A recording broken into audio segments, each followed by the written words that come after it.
All right, buckle up, because this episode is dedicated entirely to the 2005 Pride and Prejudice film.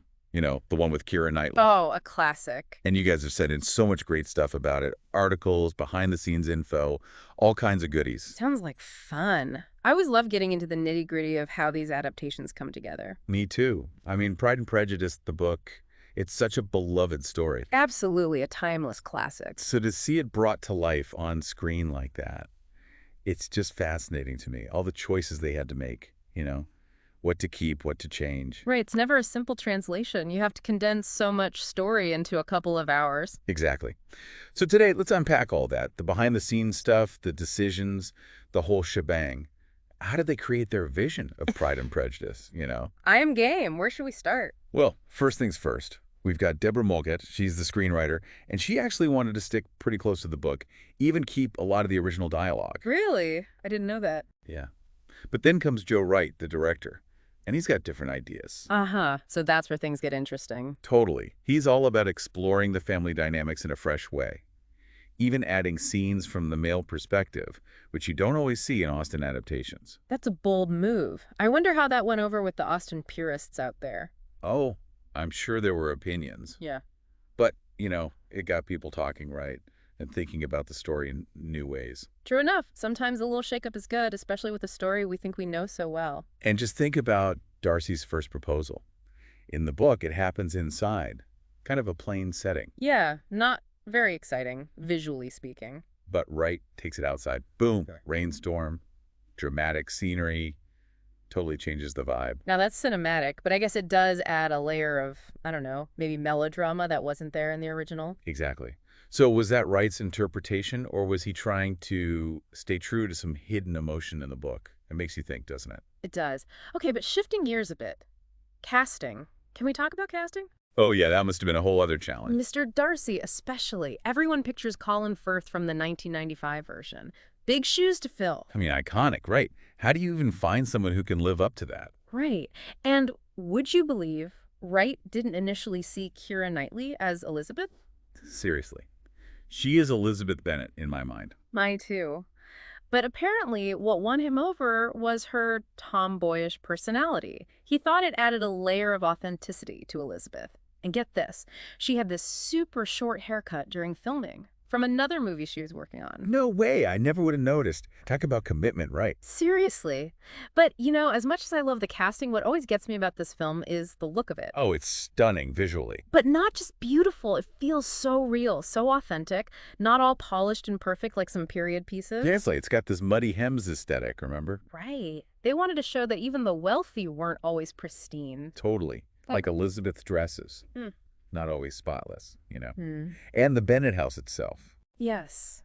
Feels lived in, you know, busy and chaotic.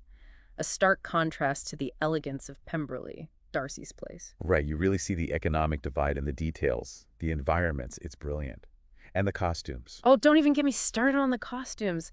Jacqueline Duran, the designer, nailed it. You can tell so much about each character just from their clothes, you know. Absolutely. Like Elizabeth's earth tones and practical fabrics. Showing her connection to the countryside, her family's modest means. Yes.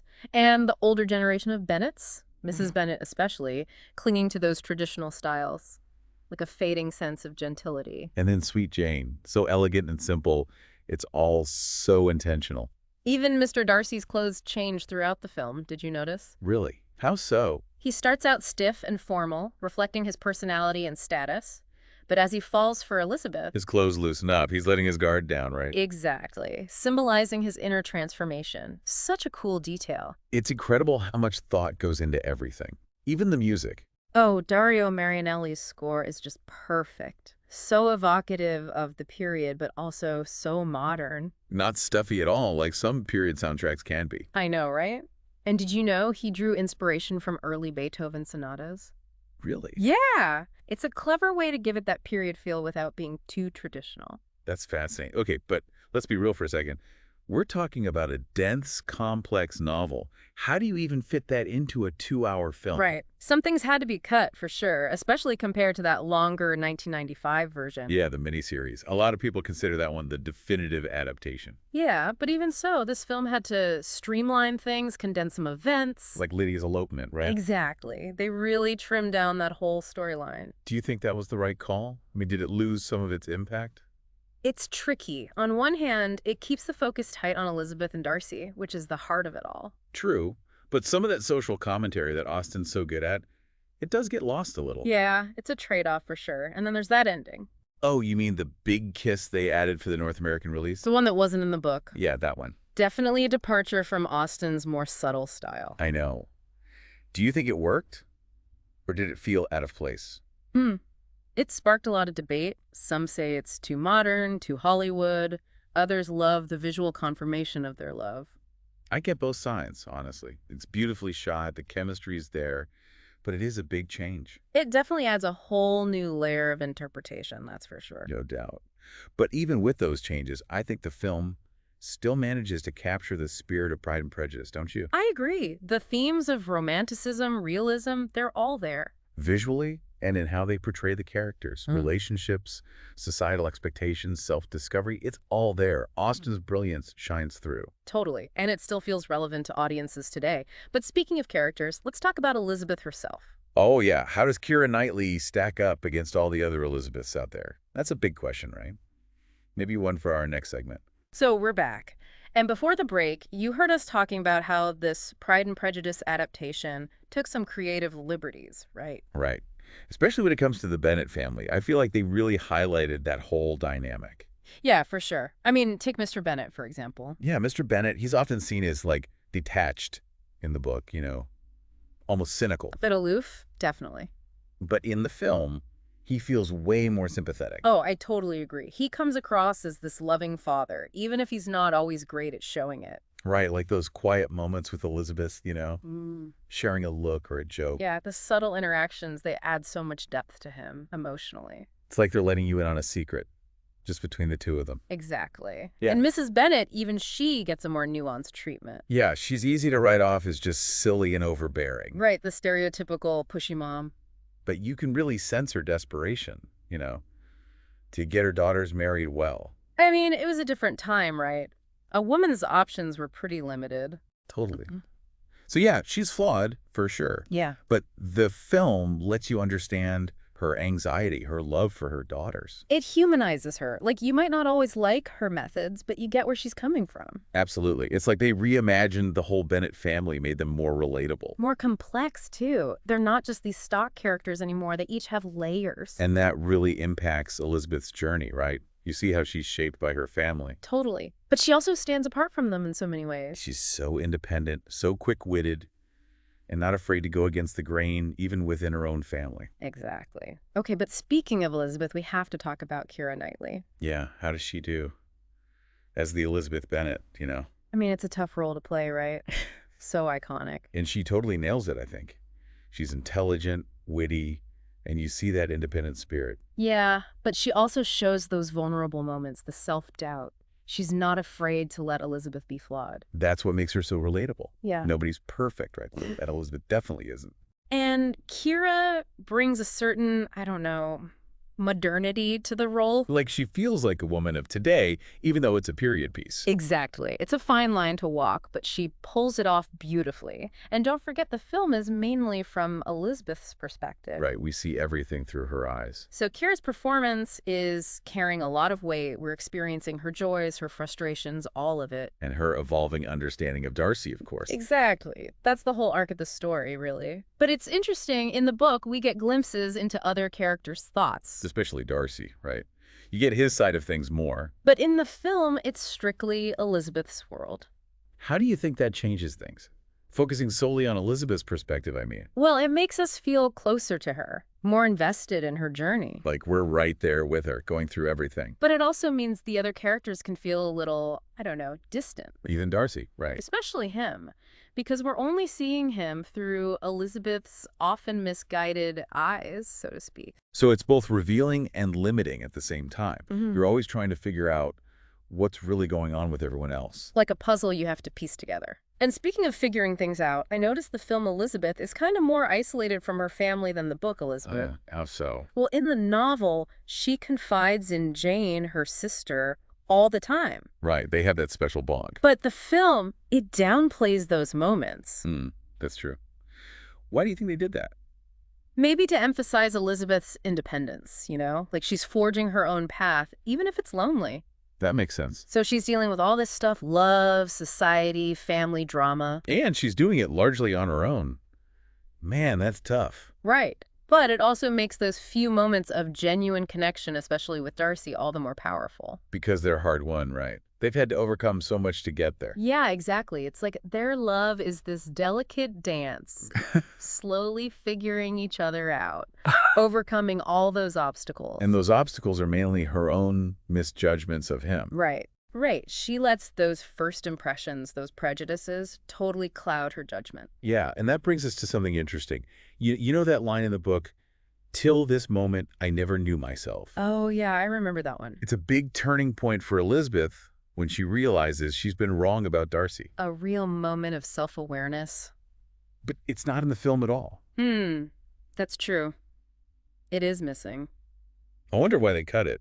I don't know. It's interesting, isn't it? Maybe they wanted to show Elizabeth's transformation more subtly. Yeah, like through Keira Knightley's performance. Exactly. Letting the audience see those little changes in her. Her understanding of herself and of Darcy. It's more internalized, right? Not just this big declaration. It is. It unfolds slowly as her relationship with Darcy evolves. And it makes you, as the viewer, pay closer attention. Like you have to figure it out yourself what's going on in Elizabeth's head. Exactly. It's a subtle but effective way to keep the audience engaged. But, it's not just about dialogue. The visuals tell a big part of the story, too. Right. We talked about costumes, but the locations are important, too. The setting, absolutely. It all adds to the atmosphere. Like when Elizabeth visits Pemberley, Darcy's estate. Oh, that scene is gorgeous. So visually stunning. Right. And you see Elizabeth walking through those rooms, taking it all in, and it feels like her whole perspective is shifting. Like she's seeing a different side of Darcy, the grandeur of his world, Exactly. And then you contrast that with the Bennett house, which is so much more modest. It's a deliberate choice, right? Yeah, it highlights the class difference between them. They're different values, even. You can almost feel the tension between those two worlds. And it's not just told through dialogue. It's in the environments, the costumes, everything. It's brilliant the way they use visuals to deepen the story. Okay, but let's not forget about the editing. It plays a huge role, too. Absolutely. The way scenes are cut together, the pacing, it all matters. Right, like remember that scene at the Netherfield ball? There's this incredible onesie shot. Oh, the one where the camera's just gliding through the ballroom? Yeah. It moves seamlessly between all these conversations, different characters interacting. It's like you're right there in the middle of it all, eavesdropping on everyone. Exactly. It gives you this sense of immersion, like you're actually at the ball. Yeah. And it's so well done, technically speaking. It must have been a nightmare to film, with the actors, the camera, everything perfectly coordinated. Right. But the effect is so powerful because you're seeing all these unspoken dynamics, the subtle tension between the characters. It's like Austen's world come to life. Yeah. Where appearances are everything and there are all these social rules you have to follow. Exactly. And the camera captures it all, those fleeting glances, the awkward moments. The masterclass in how to show, not tell in filmmaking. Yeah. You feel the weight of those expectations, the excitement, the discomfort. It's all there. And those looks between Elizabeth and Darcy, the way the camera lingers on their faces. So much unspoken longing just simmering beneath the surface. It's electric. Okay, but stepping back for a minute, how would you describe the overall tone of the film? That's a good question. I think it's a really interesting mix of romance and realism. Oh, for sure. It's got those swoon-worthy moments, the beautiful scenery, the costumes. Right, it's totally romantic. Yeah. But it also doesn't shy away from the tougher aspects of life back then. The social constraints, the economic realities. It's not all sunshine and roses. Yeah, it acknowledges that love and marriage, it wasn't always just about feelings. Yeah. There are practical considerations, too. Exactly. It grounds the romance in a way that feels really authentic, and I think that's what makes it so captivating. Totally. This blend of Lightness and seriousness, humor and pathos. It's all interwoven so well. It is, and that's why I think it continues to resonate with people today. But speaking of resonance, what's the most impactful part for you? What truly captures Austen's spirit, do you think? Ooh, that's a tough one. I'm still processing it all, honestly. But maybe it's how they make these characters from centuries ago feel so relatable. That's a good point. They feel like real people with real problems, even though they lived in a completely different time. Right. And maybe it's also about the timelessness of Austen's themes. Those struggles with love, family, society, those things are always relevant no matter the era. I agree. Or maybe it's just the sheer artistry of the film, the way it all comes together visually and emotionally. It's definitely beautifully crafted, from the acting to the music to the editing. It's a feast for the senses. And that's what makes a good adaptation so great, right? It takes something familiar and makes you see it in a new light. It rekindles that love for the story, makes you think about it in fresh ways. Absolutely. And Pride and Prejudice, as a story, it just keeps on giving. It transcends its original form. It's timeless. No doubt. This film really showcases that, how a classic can be reimagined for a new generation. And how it can still resonate just as strongly. But you know what? We haven't even touched on the film's legacy. Oh yeah, like how did this particular adaptation influence other period dramas? Did it set a new standard or something? That's a great question, and one we should definitely explore in our last segment. So stick with us. We'll be right back. And we're back. Before we went away, we were talking about how this Pride and Prejudice adaptation, it just felt so fresh, so different from other period dramas. Right. So let's talk about that. How has this film influenced what came after it? Yeah, did it set a new trend or something? Well, I think it definitely raised the bar. I mean, it proved that these films could be visually stunning, emotionally powerful, and smart all at the same time. Totally. It didn't shy away from the grittiness of the period. Exactly. It felt real, authentic, but it still had the romance, the wit that Austen's known for. It wasn't afraid to get a little muddy, literally. Remember those muddy hems? Oh, yeah. That was such a deliberate choice to break away from that overly perfect look. And it worked. I think audiences really responded to that realism, that attention to detail. Totally. And it opened the door for other period dramas to do the same. Like the Duchess, Brideshead Revisited, even the new Little Women. Right. They all have that same vibe, that willingness to challenge how we think about historical stories. And to show that period dramas can be exciting, full of passion and life. Oh, for sure. And speaking of passion, those scenes between Elizabeth and Darcy, Oh my gosh, yes. The chemistry is off the charts. Keira and Matthew, they just sizzle on the screen together. And it's not just about the physical attraction, it's the whole slow burn of their romance. That push and pull, the Pride and Prejudice, literally. Those longing looks, those almost kisses, you're just holding your breath waiting for them to finally... It's brilliant, and it's that combination of heart and mind that makes it so good. You can swoon, but you're also thinking. Totally. It stays with you long after the credits roll. I think it's safe to say this film is a total triumph. Absolutely. It works on so many levels, whether you're an Austen fanatic or just discovering her for the first time. It reminds us why these stories are so enduring. They speak to something universal, something timeless about human nature. Beautifully said. But now I want to hear from you, our listeners. What struck you about this adaptation? Anything you found surprising? Yeah, what really resonated with you? What stayed with you after watching? And as you think about all this, consider this. How do you think this film has changed how we see period dramas today? Did it spark something new? Did it influence how other filmmakers approached these stories? Here's something else to consider. The film made some interesting choices with the Bennett family, like making Mr. and Mrs. Bennet more sympathetic. Right, they weren't just the comic relief anymore. So what do you think? Did that work? Or did it feel like a betrayal of Austen's original vision? Does it make you want to go back and reread the book with fresh eyes? That's the beauty of these great works of literature, isn't it? It can be interpreted in so many ways. And this film encourages us to do just that. To engage with the story, to form our own opinions. And to remember that Pride and Prejudice is more than just a story. It's a conversation that spans centuries. And we're all invited to be a part of it. Thanks for joining us on this journey through the 2005 Pride and Prejudice adaptation. It's been a pleasure diving into this world with you.